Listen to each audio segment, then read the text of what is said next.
There are 6 vocabulary words. Number 1, living proof. So she calls herself living proof of the American dream. Living proof, it's always going to be used for a person, right? Because a person is living, or possibly an animal.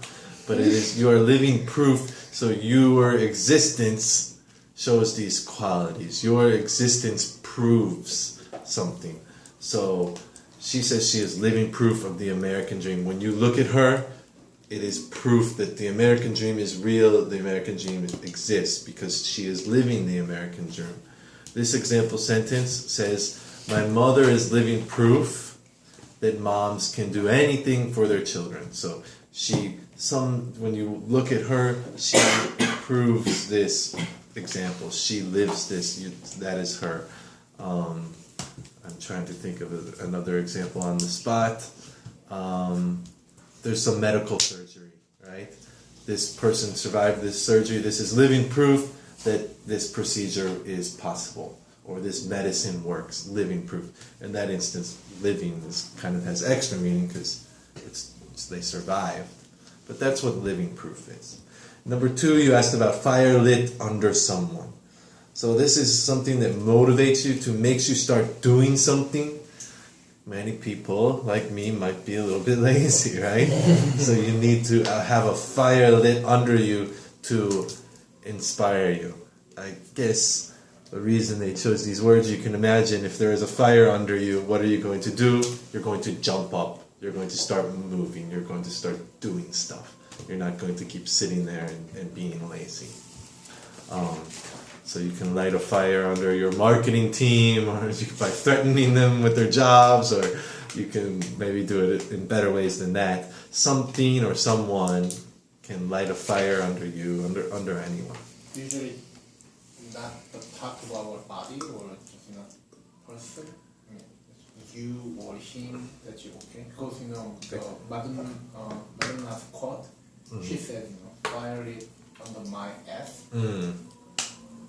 Yeah, I guess you could say like that. Of course, I understand what she means. To light a fire under someone's ass is just an extra emphasis, or just a little bit extra in that one. Ass is not a really bad word, but a little bit, right? So trying to give extra emphasis. That would be the only one that I could think of. You would not say under someone's butt. You could say butt, ass, same thing, right? Yeah. A little bit funny, a little bit emphasis. Sorry. Yeah. Do you guys normally use expression with talking with the friends also, or just for books or This is an expression I would use when I'm talking with my friends about. Because all my examples, not all of them, many of them are about sports. I really like sports, right? So if I was talking with my friend, the coach really, if some player recently is doing really well, the coach really lit a fire under his ass, I guess, like that. Yeah, it's an expression that I could use in everyday expression. All of these would be. So sometimes there's not, and I'll mention it. This one we don't use that much, like that. All of these are relatively normal. I don't use that expression every day, but I can use it. Number 3, to recur. This one's quite easy. Occur again. Is again. Occur again. When I see this word, for some reason, the first thing that pops into my head is recurring dreams. If you keep having a dream again and again, you are having recurring dreams. Some recurring mistake, some recurring accident, some mistake you keep using. I forget how she used it. Recurring something. And the next one, number 4, highly televised. So this one is going to be quite specific. Highly televised. It's talking about television. Sporting event, like I said, is some really highly televised event. Popular TV show, Friends back in the day, Game of Thrones. These are highly televised series, highly televised shows. Many people watch it. It is on TV a lot. That one's easy and quite specific.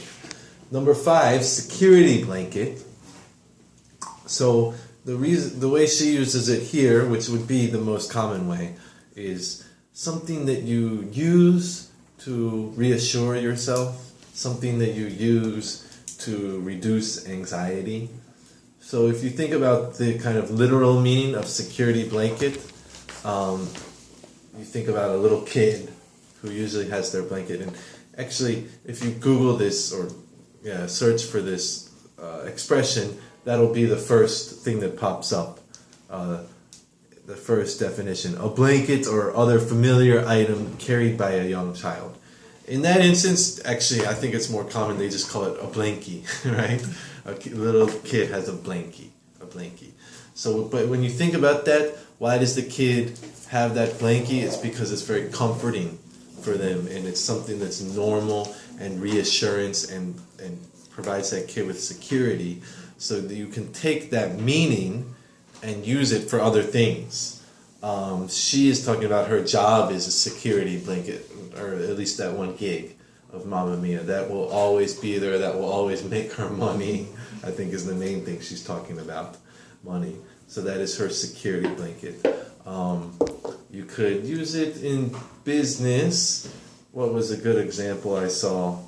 I can't find it right now, but if some company keeps like some extra money on reserve as a security blanket, it's not always money, but in case something fails or something, they kind of have that security blanket. They know that is there, and they can count on that to be reassured by that. So a security blanket, something that makes you feel safe, is pretty much generally the definition.